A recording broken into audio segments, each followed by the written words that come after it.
সাদা সাদা কালা কালা রং জমেছে সাদা কালা। ওহো সরি, ভুল হয়ে গেছে, আসলে সাদা কালো না, তবে সাদা লালের রং কিন্তু ঠিকই জমে গেছে। মাশাআল্লাহ দর্শক দেখেন আমার দুই পাশে বিশাল শিংয়ের বিশাল গরু। তবে এই গরুগুলো কারা নিয়ে আসলেন এই প্রাণী সম্পদ প্রদর্শনীতে এবং এই গরুগুলোকে কি নামে ডাকা হয় আমরা অনেকেই হয়তো চিনি, আবার অনেকেই কিন্তু এই গরুগুলোকে কি বলা হয় চিনি না। অনেকে দেখে হয়তো মনে করতে পারেন হরিণের মতো গরু, আসলে এটা নাম কি? যেমন এখানে অনেকেই আছে, ওনাদের কাছে যদি জিজ্ঞেস করি ভাই সবাই কি এটা নাম জানেন? না। হ্যাঁ, কে বলছে হালিকার? এই যে এক ভাই জানে হালিকার। আচ্ছা আচ্ছা, তবে সবাই আসলে জানে না। তো যাই হোক, এই গরুগুলো নিয়ে আসছে এই যে ভাই। ভাই আসসালামু আলাইকুম। ওয়ালাইকুম সালাম। কেমন আছেন ভাই? আলহামদুলিল্লাহ ভালো। আলহামদুলিল্লাহ। ভাই নামটা একটু জানি। আমার নাম সাদমান হায়দার। সাদমান হায়দার। আচ্ছা, এই যে গরুগুলো এখানে আসছে কোন ফার্ম থেকে আসছে? এটা হায়দার ডেইরি অ্যান্ড এগ্রো, পুরান ঢাকা থেকে। পুরান ঢাকা থেকে? Haidar dairy and agro. জি জি, রায়শা বাজার। আচ্ছা আচ্ছা, মাশাআল্লাহ। তো এদেরকে হালিকার বলা হচ্ছে? হালিকার বলে, খিল্লার বলে। খিল্লারও বলে? খিল্লার বলে, মহারাষ্ট্র যেখানে ওরা তো মেইনলি মহারাষ্ট্রের ব্রিড, ওখানে ওদের অনেক নামে ডাকা হয়। খিল্লার বা হালিকার যে কোনো একটা নামে। আচ্ছা, হরিয়ানাও বলে নাকি অনেকে? হরিয়ানা ডিফারেন্ট বলে অনেকে, অনেক নামে অনেকে বলে। স্পেশালি যে এই মালাগুলো ওরাই পড়ায় এভাবে। আচ্ছা আচ্ছা, ওদের ইন্সপিরেশন নিয়ে আমার বানানো, আপনার বানানো। খুবই সুন্দর লাগতেছে। তো একটু যদি জানি যে এরা কতদিন থেকে আছে আপনার? আমি লাস্ট ইয়ার কিনছিলাম ডিসেম্বরে। ডিসেম্বরে? জি জি। আচ্ছা, তাহলে তো খুব বেশি দিন না মনে হয়। কিন্তু ওদের অনেক যত্ন করা হয়েছে, মানে বলার বাইরে। তাই? ঠান্ডার সময় আপনার হিটার বাল্ব বলেন, ওরাই তো পালছে, ওরা জানে। আচ্ছা, ওরা আপনার সবচেয়ে দামি দামি খাওয়া সব খাওয়াইছে ওদের। দামি দামি খাবারও খাওয়া? কারণ বইল গরু আছে একটু মানে একটু মুডি টাইপের, মানে একবেলা ভালো খেলে একবার কম খায়। সো ওরা যেভাবে খাইতে চায় ওদের বলা ছিল, ওদের মুখ জানি চলে। আচ্ছা, যা চাই তাই। যেরকম পুরান ঢাকায় তো আমরা খড় রাখতে পারি না, জায়গা স্বল্পতায়, কিন্তু একমাত্র ওর জন্য আমরা খড় পর্যন্ত কিনে আনা হয়েছে। নর্মালি সাইলেজ খাওয়াই, ওই যেহেতু সাইলেজ পছন্দ হয় না, ঘাসও খায় না, খালি খড় খায়, ওর জন্য আলাদা খড় আনা হয়েছে। আলাদা খড় আনা হয়েছে এদের জন্য? আচ্ছা, দেখেও কিন্তু দর্শক আসলে বোঝাই যাচ্ছে যে এদেরকে খুব যত্ন সহকারে লালন পালন করা হয়েছে। কারণ এদের গায়ের রং, এদের আর এমনিতে এখন তো মোটামুটি একটু সুন্দর করে ডেকোরেট করা হয়েছে, এখন আরও ভালো লাগতেছে। তো একটু যদি জানি আপনাদের ফার্মে কতগুলো গরু এবার প্রস্তুত করছেন আপনারা?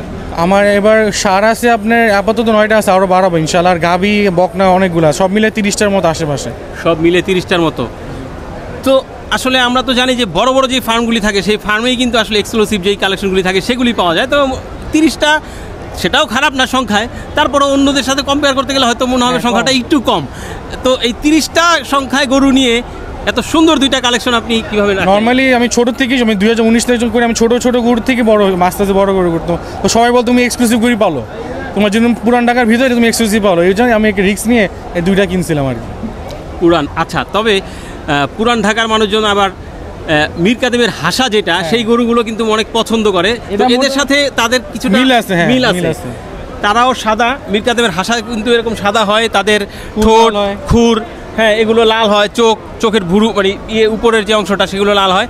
আচ্ছা, তো এখন একটু জানি যে এই যে গরুগুলো এগুলো তো বিক্রির উদ্দেশ্যেই নিয়ে আসছেন, তো আজকে প্রথম দিন, জি, কোনো দেখা বা কেউ কি দামাদামি হয়েছে এরকম? না, দামাদামি তেমন হয়নি, আমি সবাই দেখে যাচ্ছে। রোদের জন্য এখন তেমন মানুষ আসে না। রোদের জন্য আসে নাই। আর মেলা শুরু হলো আজকে, অবশ্যই আগামীকাল শুক্রবার বন্ধের দিনও আছে, তখন হয়তো জমবে ইনশাআল্লাহ, পুরোপুরি জমবে। তো কীরকম চিন্তা ভাবনা করছেন আপনি এই গরুগুলো বিক্রি করার, যে কেমন হতে পারে? আমি বলি না, হালিকা কিন্তু অনেক এক্সক্লুসিভ একটা, বাংলাদেশের সর্বোচ্চ 10টা থাকতে পারে। আমরা ওভাবেই অনেক দাম নিয়ে ওদেরকে কালেকশন করেছি। হয়তো আমার আস্কিং 25-এর মতো, অবশ্যই এটা কমবে আরও, জাস্ট আমার আস্কিং এটা। আপনি চিন্তা করছেন আর কি যে 25 জোড়া? কেন আপনি মেলায় দেখছেন হালিকার কিন্তু একটা, এই দুইটা ছাড়া আর আছে না? হালিকার আসলে কাঙ্কারাজ আছে, শিববি আছে, ব্রাহ্মা ক্রস আছে, ব্রাহ্মা আছে, কিন্তু এই দুইটা একটাই। আচ্ছা আচ্ছা, ঢাকার মধ্যে সর্বপ্রথম আমরাই আনছিলাম, তারপরে এখন অন্য ফার্মও আছে। আচ্ছা, যদি একটু জানি যে আমার যতদূর জানা, যদি ভুল না হয়, যে হালিকারটা আসলে টোটাল বাংলাদেশি সংখ্যায় বোধহয় খুবই কম আছে। তো কীরকম হতে পারে, আপনারা যেহেতু এটাকে লালন পালন করছেন, কেমন হতে পারে সংখ্যায় বাংলাদেশে আছে মনে হয়? 10টা হইতে পারে, 10টার মতো। 10টার মতো হইতে পারে। তো আসলে অনেকেই হয়তো এখন হইতে পারে। আচ্ছা, অনেকেই হয়তো চিন্তা করতে পারে যে আসলে এত ছোট ছোট গরু দেখতে সুন্দর, ঠিক আছে, কিন্তু আসলে এরকম দাম চাওয়া হইলো, তো অনেকে আবার এখন হয়তো ক্যালকুলেটর টিপে হয়তো হিসাব নিকাশও আমরা করতেছি যে আসলে এই সাইজ তো আসলে কত মন হইতে পারে, তো মাংসের দামে আসলে কেমন হইতে পারে। এগুলো আসলে মাংসের দামে হয় না, আমরাও মাংসের দামে কিনতে পারি নাই, আর এক্সক্লুসিভ জিনিসও জানিনি, সব কিছু তো একটা এক্সক্লুসিভিটি আছে, সো আমরা তো ওভাবে কিনতে পারি না। যেটা মাংসর গুঁড়ো আমাদের খামারে আছে, সো এদের সাথে ওদের কোনো তুলনাই নেই। এদের সাথে তুলনা নেই, আসলে সৌন্দর্যের একটা আলাদা দাম থাকে, সেটা অবশ্যই এটা বাংলাদেশে প্রোডাকশন হইতো, ওদের ব্রিডিং হইতো, বাংলাদেশের সংখ্যা বলে অবশ্যই এটা দাম তখন কমে আসবে। আচ্ছা, যেহেতু এটা বাইরের দেশ থেকে আসে, বর্ডার ক্রস করে, এই জন্য সংখ্যাও কম, এই জন্য দামও বেশি হয়। আচ্ছা আচ্ছা, তবে এটা তো আমাদের দেশে এখনো ওইভাবে শুরু করা হয়নি, মানে এদের ব্রিড করানোর মতো একদম নাই, একেবারেই নাই। আচ্ছা, তো ঠিক আছে, আপনার ফার্মের নামটা আমরা একটু Haidar dairy agro. Haidar dairy এগ্রোর এই দুইটা হালিকার আমরা দেখালাম দর্শক, যদি বিক্রি হয়ে যায় তাহলে তো আলহামদুলিল্লাহ সেটাও আমরা দেখাতে পারবো, যেহেতু আমরা আছি মেলায়। তো যারা আসলে এই মুহূর্তে এখানে আছেন ওনাদের কাছে একটু জানতে চাই, এই যে ভাই কেমন লাগতেছে আসলে গরু যে দুটা দেখতেছেন? অসাধারণ, অসাধারণ লাগতেছে। এর আগে আপনি দেখছেন কখনো? না, এরকম আমি আগে কখনো দেখি নাই, এই মূর্তি দেখলাম। এই মুহূর্তেই দেখলেন? আচ্ছা, এটার নাম জানতেন এর আগে? না, নামও জানতাম না। নামও জানতেন না? আচ্ছা আচ্ছা, তো দেখে ভালোই লাগতেছে। অসাধারণ, অনেক সুন্দর। দুইটা গরুর দাম ভাই 25 লাখ টাকা চাইছে, কি মনে হয়? এটা তো সুন্দর অনুযায়ী ঠিক আছে। আচ্ছা, সুন্দর একটু কম হইলে ভালো হয় আর কি, কম হইলে ভালো হয়।